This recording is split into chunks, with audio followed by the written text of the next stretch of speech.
Hey guys, welcome back to new video. आप सभी का स्वागत है मेरे यूट्यूब चैनल करो ना पढ़ाई में। और आज हम आ चुके हैं 6 स्टैंडर्ड के साइंस के साथ। और आज के मेरे चैप्टर का नाम है सिंपल मशीन्स। तो आज हम पढ़ने वाले व्हील एंड एक्सल, एक बहुत ज़्यादा इजी टॉपिक जो हमारे कह सकते हैं सिंपल मशीन्स का एक पार्ट है। और ये टॉपिक बहुत ज़्यादा ईजी है एज पर इसमें एक व्हील और एक एक्सल, बस इसका ही काम है। और ये काम बहुत ज़्यादा अच्छी तरीके से और बहुत ज़्यादा बेहतरीन तरीके से काम करता है। अभी हम यहाँ पे कुछ चीज़ें पढ़ लेते हैं। Can you tell first? All of you must have enjoyed sitting on a giant wheel. What makes the giant wheel go round? The giant wheel is fixed around a rod in its center. This rod helps of electricity. The wheel fixed on it also starts rotating. Combining of an axle and a wheel is a simple machine. We use numerous examples to use it. Second, when the pedal of a bicycle is rotated, the wheel gets start rotating. How does this happen? अभी मैं आपको wheel and axle ये explain कर देता हूँ क्योंकि ये wheel and axle थोड़ी सी इजी और एक हद तक कॉम्प्लिकेटेड भी है, वो दोनों है। तो अभी ये हो गया मेरा व्हील, और एक मिनट, और ये है मेरा व्हील का इनर पार्ट। अभी ये तो है मेरी व्हील। अभी इसके अंदर क्या है?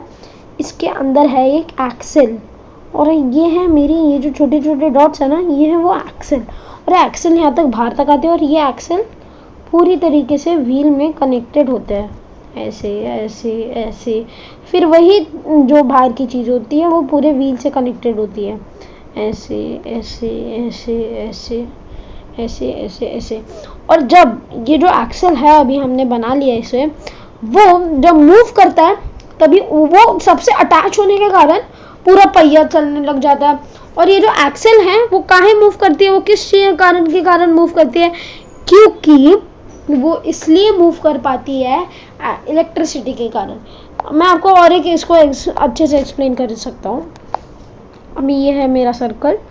अभी ये बनाने की कोशिश है एक 3D सर्कल। एक मिनट भी नहीं, ये गलत हो गया।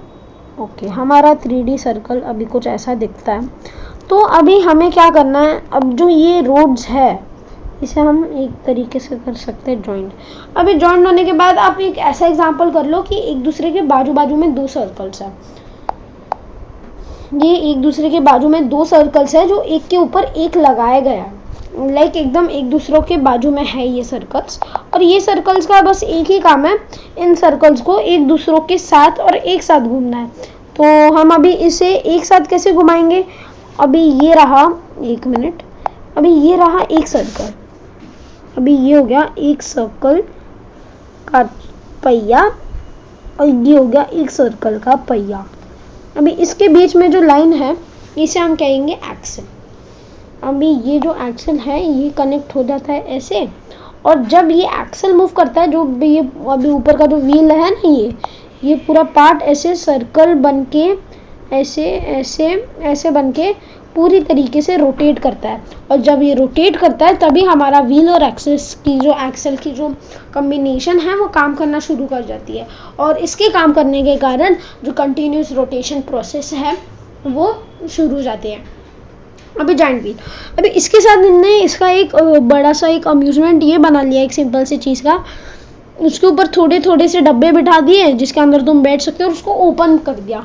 तो अभी उसके क्या है, वो एक ही डब्बा बार बार ऊपर नीचे होते रहता है, और आपको एक व्यू मिलते रहता है ऊपर नीचे का। ये सेम चीज़ हमारे पहियों में भी है, हमारे साइकिल्स में भी है।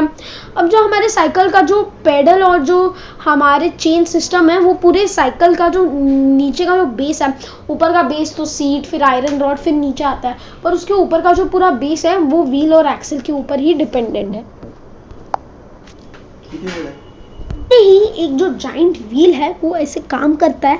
और इस जाइंट व्हील करने के कारण हम एक जो साइकिल का जो रोटेशन है वो काम करता है। अभी मैं आपको एक चीज़ साइकिल का रोटेशन समझा दूँ। अभी ये है हमारा एक पहिया, एक मिनट, अरे यार ये ऊपर क्यों नहीं जा रहा? हाँ ओके, नाउ ये इजी है। अभी ये है मेरा एक पहिया, ये है मेरा दूसरा पहिया, बड़े छोटे लग रहे पहिए। ओके, ये एक पहिया, ये एक पहिया, ये भी बड़ा हो गया, ये एक पहिया, बस अभी ये दोनों जब मैं कनेक्ट करता हूँ और इसके बीच में की जो सिस्टम है वो इन दोनों से पूरा जो व्हील है इसको ऐसे ऐसे ऐसे ऐसे ऐसे ऐसे ऐसे कंट्रोल करती है या वो उसे चलाती है। अब जब मैं यहाँ पे जो पेडल है उसके ऊपर पैर दूंगा तो ये चलने के कारण जो मेरा ऊपर का जो पूरा सिस्टम है सीट का, फिर यही यहाँ पे कनेक्ट होके अब पैडल का, फिर इसके कारण क्या होता है, इसके कारण जब मैं यहाँ पे इसे चलाता हूँ तो ये आगे बढ़ता है और इसे आगे बढ़ाने के लिए ये यहाँ पे कनेक्टेड है और ऐसे ही एक साइकिल काम करती है।